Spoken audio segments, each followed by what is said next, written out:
네, 우리 하나님의 말씀 보겠습니다. 빌립보서 4장 4절에서 7절의 말씀까지 함께 보시겠습니다.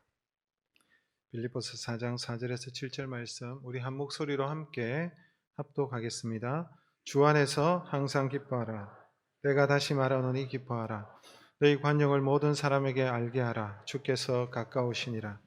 아무것도 염려하지 말고 다만 모든 일에 기도와 간구로 너희 구할 것을 감사함으로 하나님께 아뢰라. 그리하면 모든 지각에 뛰어난 하나님의 평강이 그리스도 예수 안에서 너희 마음과 생각을 지키시리라. 아멘. 할렐루야. 오늘 산부 예배 오신 우리 모든 성도님들 주님의 이름으로 환영하고 축복합니다. 또 가정에서 어쩔 수 없는 상황 속에서 예배하시는 우리 모든 성도님들 위에도 하나님께서 한량없는 은혜로 함께해 주시기를 간절히 소망합니다. 오늘 이 시간 우리 앞뒤 좌우로 계신 분들과 이렇게 한번 인사하고 말씀을 듣도록 하겠습니다. 은혜 많이 받으십시오. 이렇게 한번 인사하시겠습니다.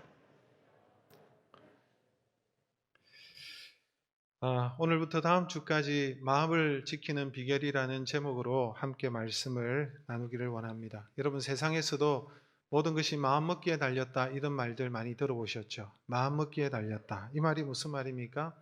어떤 힘든 상황과 그런 환경에 놓일지라도 우리가 마음을 어떻게 먹느냐에 따라서 오히려 그것이 기회가 되고 또 좋은 결과를 맺을 수 있다는 것입니다. 그래서 너무 두려워하지 말고 겁먹지 말고 마음을 단단히 먹어라. 마음 먹기에 달렸다. 이런 표현들을 우리가 하는 것을 볼 수가 있습니다. 실제로 그렇습니다. 우리의 마음에 따라서 우리가 바라보는 사물이나 문제가 달라지는 것을 보게 됩니다. 마음을 강하게 먹으면요, 아주 무서운 일도, 아주 힘들어 보이는 일이라도 그걸 크게 보이지 않고 그것을 극복하고 이겨내는 것을 보게 됩니다. 불가능해 보이는 일도 여러분 마음먹기에 따라서 그것을 해내는 경우들을 보게 됩니다. 그러나 마음이 약해지면 아무리 작은 것이라도 여러분 그게 너무 크게 보이고 그게 여러분 엄습할 때에 우리가 정상적인 으로는 모든 것을 할 수 있음에도 불구하고 작은 것 그것 때문에 무너지고 또 어려움을 당하는 경우들을 보게 되는 것입니다. 마음의 상태가 따라서 달라지는 것이죠. 우리가 옛날에 학교를 다니면 음악 시간이 오면 시험을 치르지 않습니까? 주로 가곡 이런 걸 부르는 시험을 보았습니다. 여러분 보셨나요? 저도 주로 보았던 것 같은데 기억이 납니다. 그래서 시험을 앞두고 집에서 열심히 연습을 하잖아요. 가곡을 부르잖아요. 부르면 집에서 연습하면 잘 돼요. 이 정도면 괜찮겠다. 높은 음도 올라가고 다 되는데 당일날 시험 치는 그날만 되면 내 순수가 점점 가까이 오기만 하면 마음이 어떻습니까? 막 쿵쾅거리기 시작하고 긴장이 되기 시작하고 마음이 막 흔들리는 거죠. 마음이 흔들리고 야 이렇게 하다가 시험을 망치는 것 아니냐 이런 생각이 드는 거죠. 그래서 저의 차례가 돼가지고 이제 앞에 나가서 선생님과 또 우리 반 아이들이 보는 앞에서 이제 노래를 부르게 되죠. 부르면 어떻게 됩니까? 이상한 음이 튀어나오고 음이탈이 생기고 삑사리가 나고 그죠? 그래서 망치게 되는 것을 보게 됩니다. 왜 그럴까요? 마음이 흔들렸기 때문에 그래요. 마음이 안 들리면 집에서 하던 대로 잘 할 텐데 마음이 흔들리니까 이렇게 못하게 되는 경우들을 보게 되는 것입니다. 여러분, 마음이 흔들리면 작은 어려움도 유혹도 작은 시험 앞에서도 무너지고 나약한 존재가 되지만 여러분 마음을 강하게 먹으면 달라지는 것입니다. 어제까지 그렇게 힘이 있었고 어제까지 그렇게 여러분 담대함이 있었고 어제까지 은혜 충만히 받았는데 마음이 흔들리면 지나가는 사람이 한마디 해도 마음이 흔들리기 때문에 무너지는 것을 보게 되지 않습니까?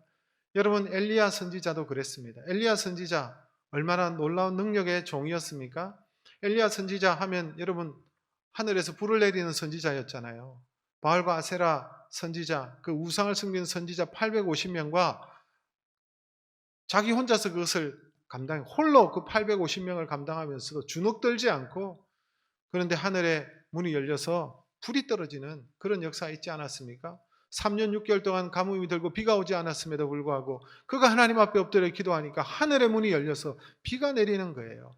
그 얼마나 능력의 종이었습니까? 그런데 이세벨의 말 한마디 때문에 마음이 그냥 무너져 버린 거예요. 이세벨이 뭐라고 그럽니까? 저 엘리야를 잡아 죽여라. 이 말 한마디 때문에 도망가고 마음이 녹아가지고, 그래서 여러분 하나님 앞에 원망하면서 하나님 차라리 저를 데려가십시오. 하나님 저를 죽여주십시오. 그렇게 얘기했잖아요. 어제 엘리야의 모습과 오늘의 엘리야의 모습이 다르더라는 거예요. 말 한마디에 넘어지는 것입니다. 이것을 엘리야 콤플렉스라고 부르기도 합니다. 이 시대를 살아가는 우리의 모습이라는 거예요. 여러분, 이 시대를 살아가는 우리의 모습도 주일날 하나님 앞에 예배를 드리고 또 하나님 앞에 나아가서 은혜를 받고 말씀을 듣고 하면 담대함이 생기고 용기가 생기고, 그래서 세상에 나아가서 잘할 것 같은데 막상 나가면 세상 앞에서 작아지고, 직장에 나아가면 작아지고, 직장 상사가 한마디 하면 그냥 낙심하고 절망하고, 이게 여러분 우리의 모습이라는 거예요. 나약해지는 것이죠. 그러므로 신앙생활이라든지 우리의 일상의 삶 가운데 무엇보다도 중요한 것은 우리의 마음을 지키는 것입니다. 마음이 흔들리지 않을 수 있다면, 마음을 지킬 수 있다면. 그래서 성경에도 이런 말씀을 하고 있죠. 잠언 4장 23절 말씀, 우리 같이 한번 읽어볼까요? 무릇 지킬 만한 것보다 더욱 내 마음을 지키라. 생명의 근원이 여기서 납니다. 무릇 지킬 만한 것보다 더욱 무엇을 지키라고요? 마음 지키라라고 말하고 있죠. 여기에서 생명의 근원이 있다. 마음을 어떻게 하느냐에 따라서, 여러분 마음을 지키면 살기도 하는데 마음을 잃어버리면 그냥 죽는 거예요. 이런 분이 있습니다. 정상적으로 멀쩡하게 잘 살다가도 배가 아파가지고 병원에 갔더니 검사를 좀 하자. 검사를 하니까 암이라는 거예요. 그 암이라는 소식을 듣고는 마음이 그냥 녹아버리죠. 낙담이 되고 식욕이 없고 그냥 마음이 녹아서 정상적인 삶을 살지 못하고 마치 다 죽어가는 사람처럼 갑자기 그냥 환자가 돼버리는 거예요.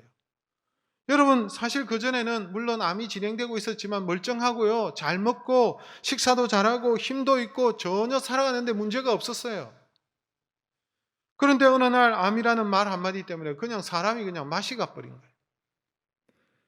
그전에는 멀쩡하게 살았는데, 여러분 마음을 지켜야 되는데 마음을 지키지 못하니까 여러분 정상적으로 살아갈 수 있음에도 불구하고 그냥 무너지고 그냥 다 죽어가는 사람이 되는 것입니다. 마음을 지키지 못하면 죽는다는 말이 이 말이에요. 여러분 신명기 4장 9절에도 뭐라고 얘기하고 있습니까? 오직 너는 스스로 삼가며 내 마음을 어떻게 지키라? 힘써 지키라. 그냥 마음 지키라는 정도가 아니라 힘써 마음을 지켜라. 예를 써서 노력해서 마음 지켜라, 이 말인 거예요. 그러면 여러분 우리가 이 복잡한 세상 가운데 살아가면서 우리 이 흔들릴 수밖에 없는 우리의 이 연약한 마음을 어떻게 지킬 수가 있을까요? 우리의 마음과 생각을 어떻게 지킬 수가 있습니까? 오늘 읽었던 말씀 가운데 여러분 그 비결을 말씀하고 있습니다. 7절 말씀 같이 읽습니다. 그리하면 모든 지각에 뛰어난 하나님의 평강이 그리스도 예수 안에서 너희 마음과 생각을 지키시리라. 여러분 우리의 마음과 생각을 지키는 것이 무엇입니까? 하나님의 뭐라고요? 평강이. 방금 읽었잖아요. 하나님의 평강이. 하나님의 평강이 우리의 마음을 사로잡으면요, 하나님의 평강이 우리의 심령 가운데 가득 차면 그 하나님의 평강이 우리의 마음을 지키는 거예요. 우리의 생각을 지키는 거예요. 흔들리지 않도록 붙들어 주시는 것입니다. 하나님 주시는 이 평강은요, 단순히 세상이 주는 그런 평강이 아니에요. 물질이 주는 것과는 다릅니다. 일이 잘 되어서 만족감을 주는 그런 것과는 틀립니다.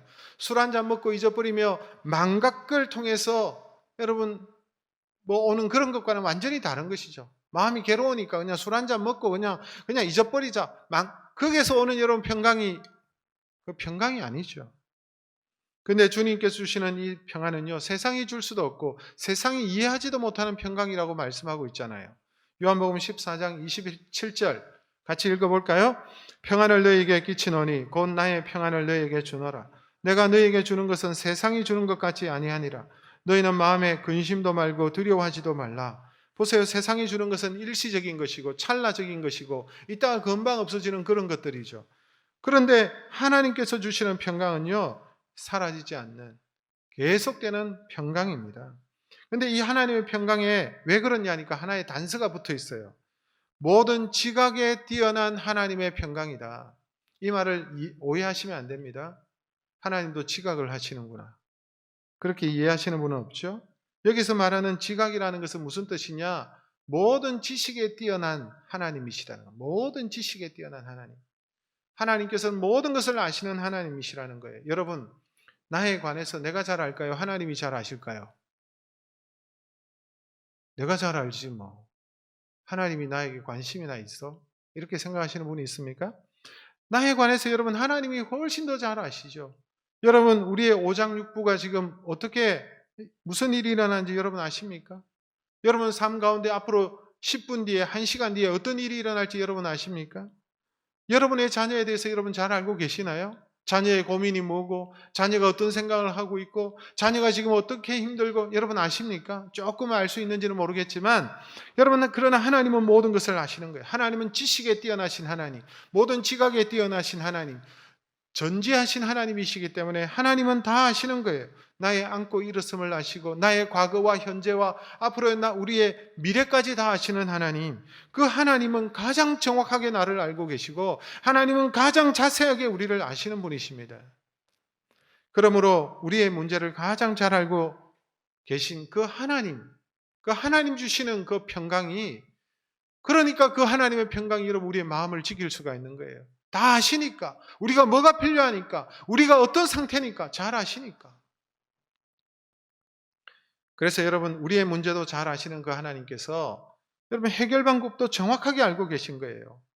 우리의 마음을 진정으로 붙들어주고 우리의 생각을 붙들어줄 수 있는 것은 모든 지각에 뛰어난 하나님의 평강인 줄로 믿습니다. 이 평강이 여러분 우리가 흔히들 이야기하는 샬롬 아닙니까? 샬롬. 유대인들이 인사하잖아요. 유대인들이 히브리 말로 샬롬, 하나님의 평강이 함께하기를 원합니다. 하나님께서 평안 주시면, 하나님께서 평강을 주시면 흔들리지 않는다는 거예요. 오늘도 내일도 미래도. 신약에는 여러분 샬롬이란 말 대신 에이레네, 신약은 그리거로 되어 있기 때문에 에이레네, 하나님의 평강이라는 거예요. 그래서 여러분 하나님의 평강이 우리의 마음을 주장하실 수 있도록, 하나님의 평강이 우리의 마음을 지켜주도록 우리는 간구하고 소망을 가져야 되는 것입니다. 그런데 오늘 본문에 보니까 어떻게 하면 하나님의 평강이 우리 마음에 크게 임하느냐, 어떻게 하면 하나님의 평강이 우리를 사로잡느냐, 어떻게 하면 그 하나님의 평강이 우리의 마음과 생각을 지키시느냐, 여러분 그 비결에 대해서 얘기하고 있습니다. 하나님의 평강이 우리 마음에 임하려면 세 가지 우리가 해야 할 일이 있습니다. 하나는 기뻐하는 것이고, 두 번째는 관용을 베푸는 것이고, 세 번째는 기도하는 것이다 라고 오늘 말씀하고 있는데, 오늘은 항상 기뻐하라 이 말씀을 우리가 한번 살펴보기를 원합니다. 4절의 말씀을 같이 한번 볼까요? 주 안에서 항상 기뻐하라. 내가 다시 말하노니 기뻐하라. 하나님께서 우리에게 평강이 임하기 위해서 우리가 해야 할 첫 번째 방법은요, 항상 기뻐하는 것이다 라고 오늘 성경에 말씀하고 있습니다. 우리가 잘 아는 대로 기뻐하고 즐거워하는 것보다 더 좋은 보약은 없잖아요. 여러분 기쁨이 우리에게 찾아오기 시작하면 놀라운 힘이 생기잖아요. 기쁨이, 진정한 기쁨이 있으면요, 우리의 영혼도 살아날 뿐만 아니라 우리의 육신도 살아납니다. 소망이 생깁니다. 기쁨이 있으면 얼굴이 환하게 밝아져요. 그러나 근심이 있으면 얼굴이 어두워지잖아요. 제가 이 자리에 서서 여러분을 보면요, 다 보여요. 제가 의도치 않게 안 볼래야 안 볼 수가 없잖아요. 여러분을 바라보면서 설교하기 때문에. 여러분의 얼굴을 보면요, 다 나타나요. 어떤 분들은 얼굴이 밝은 분들이 있고 어떤 분들은 얼굴이 어두워요. 뭐 화장을 하고, 발음을 잘못 이상하겠는데, 네. 거기를 넘어서 분장을 해도 다 보여요. 그 근심을 속일 수가 없어요. 요즘은 좀 속일 수 있는 것 같아요. 다 마스크를 끼고 이래 있으니까. 표정을 읽을 수가 없어요. 여러분 잠언 15장 13절 말씀 보세요. 같이 읽어볼까요? 마음의 즐거움은 얼굴을 빛나게 하여도 마음의 근심은 심령을 상하게 하느니라. 보세요. 마음의 즐거움이 있으면 얼굴이 빛난다고 얘기하잖아요. 잠언 17장 22절 말씀 같이 읽습니다. 마음의 즐거움은 양약이라도 심령의 근심은 뼈를 마르게 하느니라. 여러분 마음의 즐거움은 얼굴이 빛나고 양약이다. 아주 좋은 약이라는 거예요. 만병통치약이다 이 말이에요 사실. 여러분 마음의 기쁨이 있으면요 병도 떠나가요. 여러분 기뻐하면요 놀라운 역사가 일어나요. 여러분 백해무약인데 기뻐해 보십시오. 기쁨이, 그래서 세상에서도 이 기뻐하는 것이 얼마나 좋은 것인지 알고는요 웃음 치료 뭐 이런 게 나오잖아요. 억지로 막 웃게 만들고, 웃어보세요. 깔깔깔 대면서 왜 웃어야 되는지도 모르고 그냥 웃다 보면 또 웃게 돼요. 또 그렇게 웃음 치료라는 것도 생기지 않습니까? 여러분 사람의 마음에 즐거움이 찾아오면요 우리의 마음이 여유로워지고 관대하게 됩니다. 마음이 열리게 되는 것입니다. 그러면 다른 것들을 다 수용할 수가 있어요. 그래서 여러분 어떤 사물과 문제를 바라보더라도 객관적으로 바라볼 수 있는 그런 여유가 생기는 것이죠. 그런데 마음이 어떻습니까? 마음이 여러분 어두워지면요, 사물과 그 물체를 객관적으로 바라보지 못합니다. 마음에 근심이 가득하면요, 조급해지고 판단을 잃어버리게 되고 잘못된 실수를 할 가능성이 높아지는 것이죠. 여러분 기뻐하면, 기쁨이 있으면 여러분 그런 것에서 우리가 많은 유익들을 누릴 수가 있는 것입니다. 저는 참 부러운 목사님들이 있어요. 말만 하면 웃기는 목사님들 있잖아요. 말만 하면 막 성도들이 웃고 깔깔대고 좋아하고, 이 말씀을 들으면 재미있는 분들이 있습니다. 여러분 세상에 살다가 하나님 말씀을 전하면서 온 성도들이 함께 크게 웃는 것 얼마나 부러운지 모르겠습니다. 저는 그런 능력이 부족해가지고요. 머리를 써야 될똥말똥. 그 머리 쓴다고 되는 겁니까? 자연스럽게 되어야 되는 것이지. 제가 뭐 개그맨도 아니고 재주가 없죠. 그런데 감사하게도 의도치 않게 성도님들이 웃으시는 경우들이 있더라고요. 제가 지방 사람이 돼가지고 사투리가 튀어나오고 이상한 억양이 나오면 웃으시더라고요. 그래서 때로는 감사해요. 지방 출신이라서 감사하다. 여러분, 우리가 항상 기뻐할 수 있게 된다면 우리는 우리의 마음을 지킬 수 있을 뿐만 아니라 사실 많은 문제들로부터 해방될 수 있습니다. 그래서 기쁨이야말로 여러분 축복입니다. 내가 기뻐할 수 있다는 것, 그거 얼마나 축복이에요. 억만금을 준다고 기뻐할 수 있는 게 아니에요. 잠시지. 여러분, 그런데 문제는 우리 속에 항상 기뻐할 만한 힘이 없어요. 기뻐할 수 없는 거예요. 우리 주변을 보면, 우리 환경을 보면 여러분 기뻐할 환경보다는 짜증이 나고 원망스럽고 실망스럽고 그런 일들이 여러분 너무 많지 않습니까? 그래서 항상 기뻐하라, 이 말씀이 불가능한 것처럼 보입니다. 여러분 항상 기뻐할 수 있습니까? 기뻐할 게 있어야 기뻐하지. 불가능한 처럼 보입니다. 그런데도 성경은 끊임없이 항상 기뻐하라 계속해서 말씀하시거든요. 오늘 4절에도 보세요. 내가 다시 말하노니 뭐하라? 기뻐하라. 다시 말하는데 기뻐하라는 거 아니에요. 강조를 넘어섰죠. 좀 강하게 얘기하고 있죠. 사도 바울이 지금 감옥에서 빌립보 교인들을 생각해 보니까 별로 기뻐하지 않고 근심하고 낙담하고 염려하고 이럴 것 같은 거예요. 그래서 여러분 기뻐하라 해놓고는 다시 말하노니 기뻐해라. 내가 좋은 말로 할 때 기뻐해라. 마치 그렇게 얘기하는 것 같지 않습니까? 그냥 그 협박 수준으로 기뻐해 라고 얘기하고 있는 거예요. 데살로니가 성도들에게도 여러분 편지할 때 사도 바울이 이런 말을 합니다. 데살로니가 전서 5장 16절에 18절 같이 읽습니다. 항상 기뻐하라. 이것이 그리스도 예수 안에서 너희를 향하신 하나님의 뜻이니라. 데살로니가 교회를 향해서도 항상 기뻐하라. 이 기뻐하라는 말이 얼마나 많은지 모릅니다. 그런데 여러분 우리가 어떻게 기뻐할 수 있습니까? 이런 상황 속에서, 이런 어려운 형편 속에서 어떻게 기뻐할 수 있느냐? 그런데 성경은 기뻐하라 하거든요. 그래서 여러분 가만히 생각해 보니까 우리가 속고 있는 게 있어요. 기뻐할 수 있는데 자꾸만 속아요. 여러분 기뻐하는 것은요 순종의 문제지 감정의 문제가 아니라는 사실입니다. 한번 따라 할까요? 기뻐하는 것은 순종의 문제이지 감정의 문제가 아니다. 우리는 속고 있는 거예요. 우리가 기뻐하는 것을 항상 우리 속에서 저절로 일어나는 이 감정이 일어나야만 기뻐할 수 있다. 이 감정의 문제로만 생각하는 거예요. 그런데 여러분 성경을 보니까 이 감정의 문제가 아니구나. 하나님께서 말씀하시는 명령이구나. 순종의 문제구나. 여러분 그렇지 않습니까? 지금 하나님께서 우리에게 권유하십니까? 너 좀 기뻐할래? 너 이 기쁨을 선택해? 이렇게 말씀하시는 것이 아니라 명하고 계시잖아요. 항상 기뻐하라고 명령하고 계신 거예요. 여러분 그래서 우리에게 필요한 것은 이 명령에 단순히 순종하기로 결심하는 것입니다. 결단하고 순종하는 것입니다. 그럴 때 여러분 기뻐할 수 있어요. 기쁨이 일어날 때까지, 내 감정이 일어날 때까지 기다리라고 말씀하는 내용이 없잖아요. 먼저 기뻐하라요. 하나님은 먼저 기뻐해. 기뻐해야 될 감정이 있어야 기뻐하죠.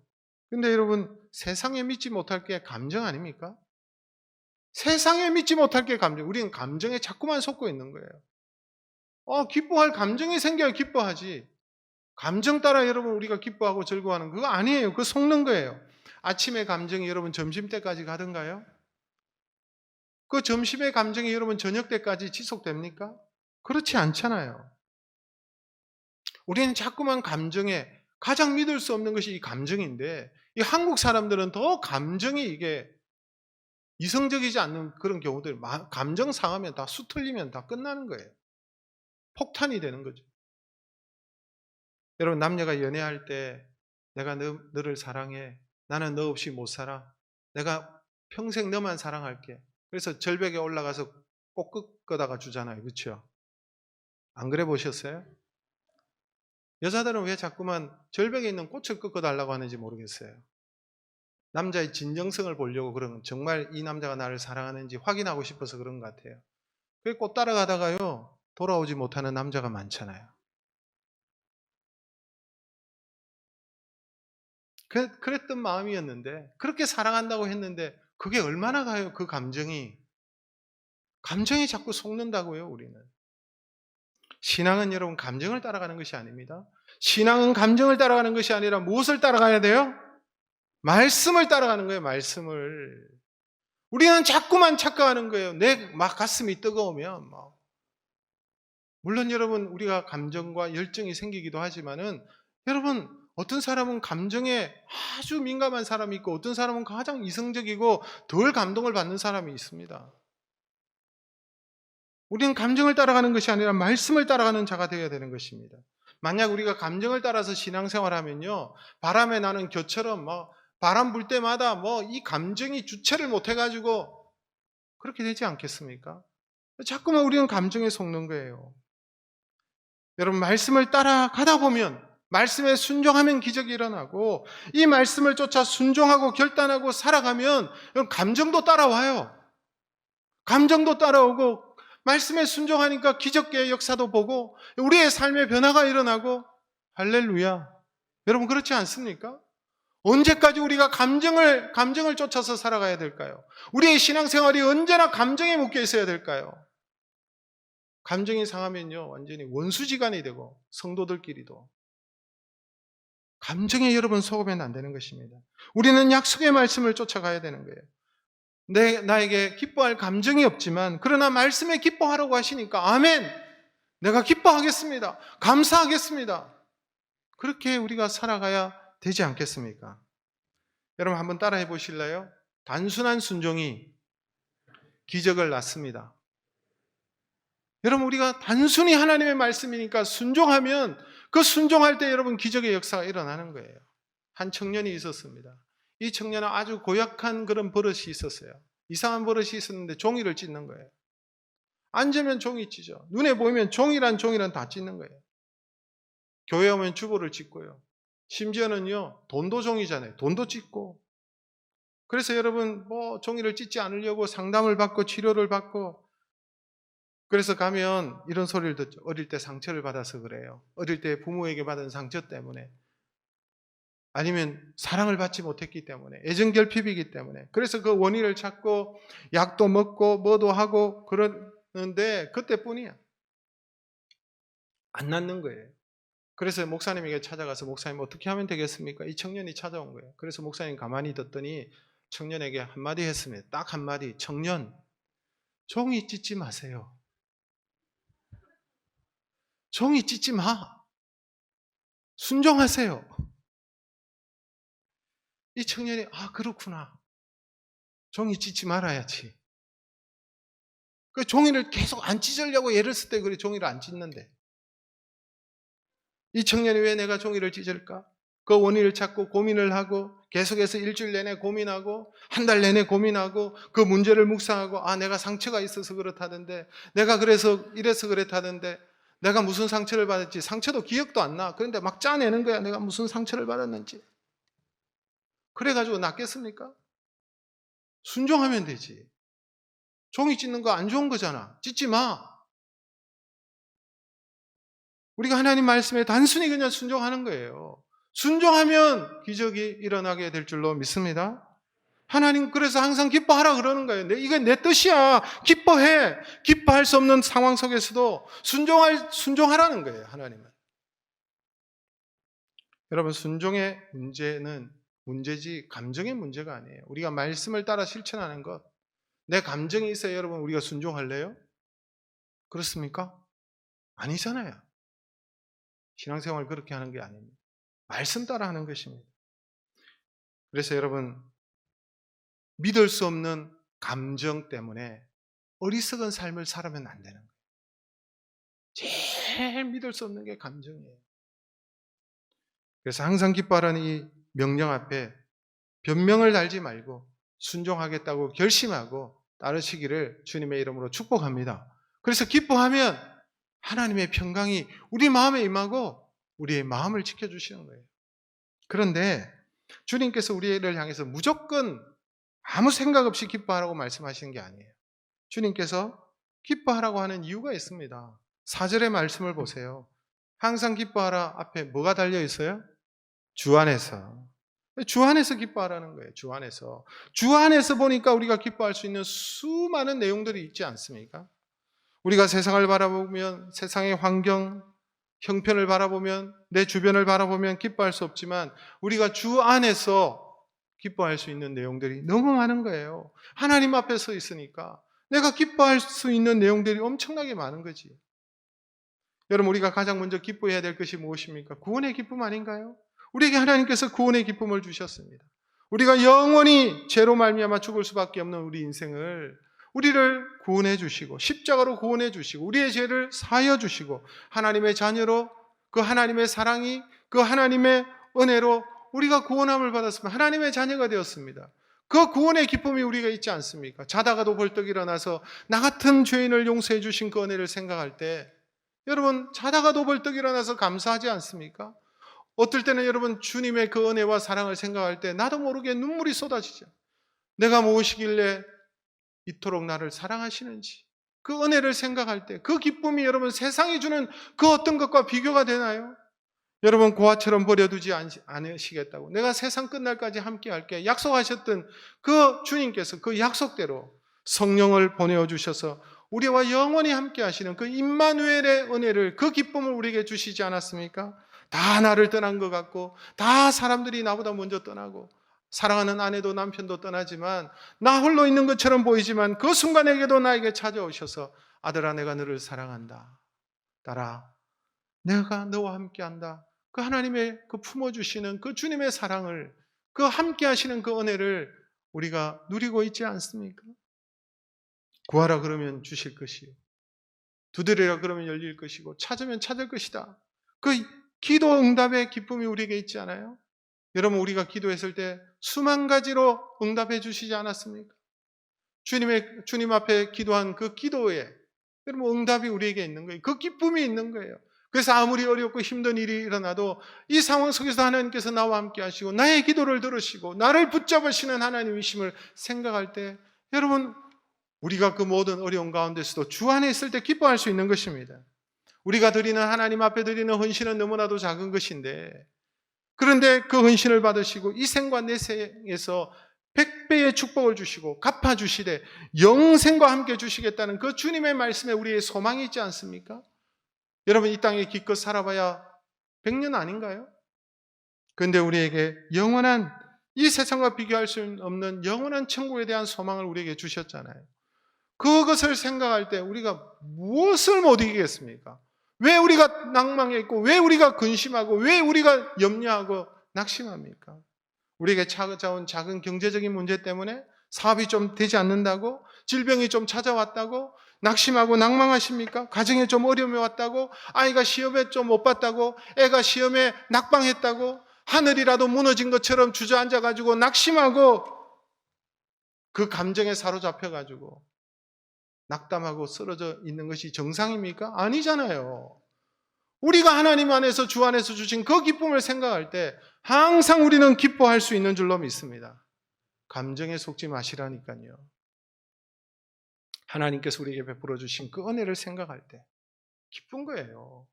여러분 우리가 생각지 않은 돈 많으니 생겨도 기쁘지 않아요? 어느 날 아내가 남편의 옷을 세탁소에 맡기기 위해서 호주머니에 뭐가 든 게 없을까 막 이렇게 있으면 안 되니까 그죠? 그래서 뭐 손수건도 빼내고 다 빼내다가 보니까 주머니에 몇만 원 들어있는 거예요. 이 기쁨. 그거 뭐 만 원짜리 몇 장 뭐 없다가도 이게 생겨도 기쁜데, 하나님께서 우리에게 주신 이 놀라운 기쁨을 생각할 때 여러분 우리가 얼마나 항상 기뻐할 수 있잖아요. 정말 자다가도 기뻐할 수 있어요. 구원의 기쁨, 최고의 기쁨 아닙니까? 흑인 연가 있죠. 흑인 연가. 니그로 스피리추얼. 네. 그 흑인들이 노예로 붙들려 왔죠. 아프리카에서. 여러분 붙들려 와서 배를 타고 가는데 노예로, 그죠? 목에 쇠사슬을 차고 발에 쇠고랑을 차고 그 배에 제일 아락칸에 그게 갇혀가지고 그냥 그 안에서도 열병이 일어나고 전염병이 죽어가는데, 여러분 뿌리 보셨잖아요. 그 뿌리 보니까 흑인들이 어떤 삶을 삽니까? 그야말로 짐승 같은 삶을 사잖아요. 하루 종일 목화밭에서 여러분 목화를 따다가 가시에 찔리면서 그거 하루 종일 그렇게 땀 흘리고 수고하죠. 그래서 너무 견디기 힘들어가 도망가면 붙들려 와가지고 발가락을 잘라버리고, 그렇지 않습니까? 하루 종일 여러분 일하다가 집으로 돌아가는데 뭐 집이랄 것도 없죠. 헛간이죠. 여러분 그 소나 뭐 말이 사는 그런 헛간 같은 그런 곳에 여러분 지푸레기 그 집단을 베개 삼아서 누워서 하늘을 바라보며, 그런데 그 가운데 여러분 그 천장 사이에 열려진 하늘을 바라보면서 세상에는 아무런 소망이 없지만 그들의 마음에, 흑인들의 마음에 복음이 들어가고 예수 그리스도가 들어가니까 소망이 생기니까 그들이 그 하늘을 바라보면서 소망을 가지고 기뻐하면서 노래하는 것이 여러분 흑인 연가입니다. 니그로 스피리추얼. 그 흑인 연가 중에 여러분 대표적인 게 있죠. 내게 강 같은 평화. 여러분 잘 아시는 거 아닙니까? 우리가 교회 뭐 체육대회 하면 천군 백군 나누어 가지고 내게 강 같은 평화 박수치고 그렇게 찬양하죠. 근데 사실은요, 이 노래는 사실 이렇게 부르는 게 아니에요. 마음 깊은 곳에서 하나님 주신 그 소망과 기쁨을 가지고 노래하는 거예요. 내게 강 같은 평화, 내게 강 같은 평화, 내게 강 같은 평화 넘치네 할렐루야. 내게 강 같은 평화, 내게 강 같은 평화, 내게 강 같은 평화 넘치네. 내게 샘 솟는 기쁨, 내게 샘 솟는 기쁨. 다 같이요. 내게 샘 솟는 기쁨 넘치네. 내게 샘 솟는 기쁨, 내게 샘 솟는 기쁨, 내게 샘 솟는 기쁨 넘치네. 제가요 목양실에서 연습할 땐 잘 됐어요. 하나님 주시는 이 기쁨을, 하나님 주시는 이 샘솟는 이 평화와 기쁨을 어떻게 표현할까? 그러면서 그 은혜를 생각하면서 찬양을 하니까 잘 되고 눈물도 나고 그러던데요. 또 이 앞에 서니까 여러분들이 의식이 돼가지고 마음의 문제죠. 여러분 이러한 놀라운 기쁨, 샘솟는 기쁨이 있기를 주님의 이름으로 축복합니다. 여러분 하나님께서 우리에게 주시는 기쁨은요 가벼운 기쁨이 아니에요. 하나님께서 우리에게 주시는 기쁨은요 돈 좀 생겼다가 사라지는 그런 기쁨이 아니고 일 좀 잘 되다가 안 되는 그런 기쁨이 아니라 하나님께서 우리에게 주시는 기쁨은 10년 가운데 솟아나는 사라지지 않는 기쁨이에요. 영원한 기쁨이에요. 강 같은 기쁨, 샘솟는 기쁨이 하나님께서 우리에게 주시는 기쁨인 줄로 믿습니다. 우리의 신앙의 선배들은요 이 기쁨을 알았어요. 이 기쁨을 가지고 어떠한 상황 속에서도 기뻐하지 않았습니까? 핍박 가운데서도 기뻐하고. 여러분 하박국 선지자 기억나시죠? 국밥이 아니고 하박국 선지자. 그 선지자가 여러분 이것도 없고 저것도 없고 나라가 망하고 그러니까 하나님 앞에 원망을 하다가 그런데 갑자기 깨달았어요. 하나님께서 베푸신 그 구원을 깨달았어요. 그 소망이 있으니까 그가 어떻게 고백합니까? 하박국서 3장 17절에서 19절 말씀 우리 같이 한번 읽겠습니다. 비록 무화과 나무가 무성치 못하며 포도나무에 열매가 없으며 감람나무에 소출이 없으며 밭에 식물이 없으며 우리의 양이 없으며 외양간에 소가 없을지라도 나는 여호와를 인하여 즐거워하며 나의 구원의 하나님을 인하여 기뻐하리로다.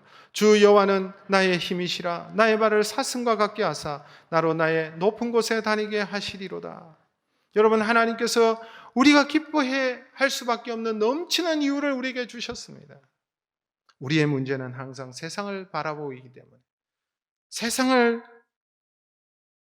세상이 전부인 것처럼 우리가 착각하고 종종 살아가고 있기 때문에 우리는 발을 이 땅에 두고 살지만 아무도 이 땅에 속한 자가 아니고 우리는 하늘에 속한 자라고 말씀을 계속 드려도 우리가 세상에 살아가다 보면 여기가 전부인 양 생각하고 무너지고 낙담하는 경우가 얼마나 많습니까? 그래서 하나님께 주시는 그 놀라운 기쁨을 누리질 못하는 거예요. 이것이 우리에게 문제입니다. 사랑하는 성도 여러분, 오늘 주일날 오늘 이 자리에 와서 여러분 우리가 다시 한번 깨달아야 되는 것입니다. 그렇지, 하나님께서 주신 그 평강은, 하나님께서 주신 그 기쁨은 세상의 그 무엇과도 비교할 수 없지. 하나님께서 우리에게 주신 은혜를 생각하면 그 어떤 상황 속에서도 기뻐할 수 있지. 구원의 은혜를 생각하면 기뻐할 수 있지. 나와 영원히 함께 하시는 그 하나님을 생각하면 기뻐할 수 있지. 영원토록 나를 떠나지 아니하시고 하나님의 자녀로 삼아주시고 하늘에 대한 소망을 주신 그 하나님을 바라볼 때에 나는 기뻐할 수 있지. 이 기쁨은 세상이 알지도 못하고 세상이 줄 수 없는 기쁨이지. 믿으십니까? 그러므로 우리는 항상 기뻐할 수 있는 것입니다. 기뻐할 때에, 주 안에서 우리가 기뻐할 때에 하나님의 평강이 우리의 마음에 확 임하는 거예요. 그 심령에 하나님의 평강이 임하니 우리의 마음과 우리의 생각이 지켜지는 줄로 믿습니다. 하나님 주시는 기쁨으로 충만하고 하나님 주신 감사로 충만하여서 이 한 주간을 살아갈 때도 여러분의 마음이 흔들리지 않고 이 세상 끝날까지 여러분의 마음과 생각을 지키시는 놀라운 은혜가 있기를 주님의 이름으로 축복합니다.